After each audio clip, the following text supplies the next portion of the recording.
Hi, what's going on? Matt Steinmetz, Darryl the Guru Johnson with you. And let's welcome in Brad Graham. Brad, I want you to check out his YouTube channel, the SF Niners. You can also follow him on X, at Graham_SFN. Brad, thank you so much for joining us, man. Appreciate it. Donnie and Goo, thank you so much for having me. All right, I'm gonna start with this question. Why do you think Kyle Shanahan was calling timeouts during that Rams drive late in the second half as they were moving down the field, getting closer to score? And would he have done something like that a year ago? I think Kyle Shanahan, as he's continued to evolve as a head coach, is just really trying to put himself in a better position to score more points. Obviously, it sounds cliche, but as he's driving down the field and they're trying to get into scoring position, trying to conserve clock and manage the clock in more favorable situations, I think it's really all that comes down to. He's just trying to put his team in the best position to be successful. I feel like what he was basically saying to the Rams is, I will not let you score with 3 seconds on the clock. And that's really what it feels like. Yeah, and I'm just wondering, you think he'd do that with Garoppolo or with any other quarterback? I really do believe right now with what we're seeing out of Kyle Shanahan is this trust that we haven't seen with the San Francisco 49ers, whether it was Jimmy Garoppolo or dating back to C.J. Beathard or Nick Mullins or the long list of quarterbacks that have played for the 49ers, even Trey Lance. The amount of trust that Kyle has in Brock Purdy to drive down the field with 6 seconds, hike the ball, and get the ball out of bounds to make sure there's enough time on the clock to even still sneak it in for a touchdown, I would say that's ultimate trust that Kyle has in Brock Purdy. Brad, I'm going to be honest with you. Saturday, all week prior to the game in L.A., I didn't give the Rams a chance. I just didn't. Can I ask you what was going through your mind as that game was tied 17-17? Like, what did you attribute the Rams being able to do that you didn't think they could for that game to be tied? Honestly, I attributed it a lot to the Rams' offense. You got to give Stafford and Sean McVay a ton of credit for the game plan that they had against Steve Wilkes and that defense. They were taking advantage of the soft zones. They were taking what was given. Puka Nacua went crazy with 15 receptions. He went absolutely insane. And so I got to give a ton of credit to the Rams and their game plan. And being at the stadium, I was sweating a little bit, and I was like, because I did expect it to be a larger margin of a victory, or at least a more handled game plan and situation that we were getting at that time. So I have to give a ton of credit to their offense and the way that they were game planning against the 49ers defense, but also credit to the 49ers defense for making halftime adjustments and getting things in line in order to put themselves in position to win that football game. Brad Graham joining us on 95.7 The Game. You can check out his YouTube channel, the SF Niners. You can also follow him on X at Graham_SFN. What do you anticipate, or I should say, what's the latest on Brandon Aiyuk and his status for Thursday against the Giants? So we are hearing that he has gotten a CT scan. There wasn't a bone break, or it doesn't sound like there was any ligament damage. And this was from Jack Hammer, who reported that earlier from the Santa Rosa Press-Democrat. And it does sound like he will have an opportunity to play if he can play through the pain. But it does sound like it is trending in a good direction in regards to no structural damage, which is the main thing that we're looking for. Because if Brandon Aiyuk misses Thursday, I don't think it's the end of the world. If he were to miss multiple games for the 49ers, I think that's where we would definitely be concerned.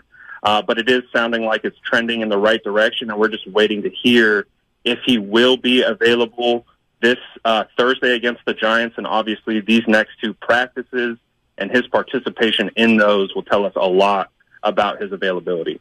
Brad, I came in this morning and my partner was just talking about the Chubb injury and injuries just all around, Aaron Rodgers, and how when you watch football now, every team's one injury away, and it's been that way, but it seems different now. We heard Kyle talk yesterday about how he just forgot and I think the world of Kyle and his brilliance, but he forgot about Elijah Mitchell. What did you make of that confession? Well, I think from Kyle's perspective, when you have Christian McCaffrey at running back, it might be easy to forget the guys behind him, Jordan Mason as well, because Christian McCaffrey is just a elite running back in the NFL. He's leading the league in rushing yards, and you see how dominant he is, whether it's the stiff arm to Ahkello Witherspoon down the right sideline, weaving through the tackles to score a touchdown. Christian McCaffrey is absolutely phenomenal. So I'm going to give Kyle Shanahan a little bit of a break forgetting about Elijah Mitchell. But, I interact with a ton of fans daily, and one of the things that I hear all the time is, when are we going to give Christian McCaffrey a rest and allow some of these guys like Elijah Mitchell or Jordan Mason to get some touches, just to give Christian McCaffrey a break? But also on the flip side, he's an elite running back, arguably the best running back in the NFL. So I'll give him a little bit of slack for there you go. Using Christian McCaffrey all the time. Brad, I know that the fans have been talking about it. Did you make anything of Brock Purdy's overthrows on Sunday? I've definitely gone back. I've watched the all 22, broken it down, and honestly, I think I understand why people may be concerned about the misses on the deep ball, but you also have to talk about the beautiful ball that he threw 35 yards downfield to Juwan Jennings on the back shoulder. Absolutely beautiful pass. He had the one to Deebo Samuel in the back of the end zone that if it isn't a pass interference, there's a good chance Deebo Samuel comes down with that football. He put it on the upfield outside shoulder towards the back pylon. And when you look at the misses to Aiyuk, Deebo, and then you had another one to Juwan on a deep in-breaking route, they're really close. Like, it's not egregious overthrows. Like, when I think of egregious overthrows, I think of last night, Deshaun Watson sailing balls out of bounds. Oh. That, to me, is an egregious overthrow. When I look at what Brock is doing, it comes down to timing. And these guys with more reps together with Aiyuk, with Deebo, I really think they're going to figure this out. And what I do like and appreciate and respect out of Brock Purdy is his willingness to take the shots. We've seen more deep ball throws from Brock Purdy than any other 49ers quarterback under Kyle Shanahan. So his ability to keep dealing and keep taking those shots, and again, the Juwan Jennings deep ball completion came after he missed all those other ones. So he just keeps going, and I think that's one of the most commendable traits that he has, is he's not deterred by missing these. He's going to keep going, and eventually he's going to start hitting them. And I think it's going to be more, this discussion is going to be more of the past when it comes to should we be concerned about Brock Purdy missing these deep throws. Good stuff, Brad. Good stuff. So I just told you and my partner, I learned my lesson from underestimating the Rams, but the Niners got a game in 2 days, and it's against the New York Football Giants, who came back after being down 100 points, didn't score against Dallas. Brad, where are you at with what the Giants are bringing to the Bay? Do they have a chance? I mean, Goo, any given Sunday, right? Any team that Al Pacino. shows up, it's the NFL, right? So it's like any team that steps on that field has a shot, technically. But when we look at the Giants, it does sound like they're going to be out with Saquon Barkley, their star running back and a huge focal point of that offense. And without him, obviously, they turned to Matt Breida, former 49er. Again, he was an undrafted free agent with the 49ers. They ultimately traded him for a fifth-round pick. But that is a huge, huge missing link for that Giants offense. And honestly, I really do think that the 49ers are in good shape, of course, to win this game. They match up well. They have a lot of young wide receivers on the outside for the Giants. And I just feel like the 49ers right now are the better team.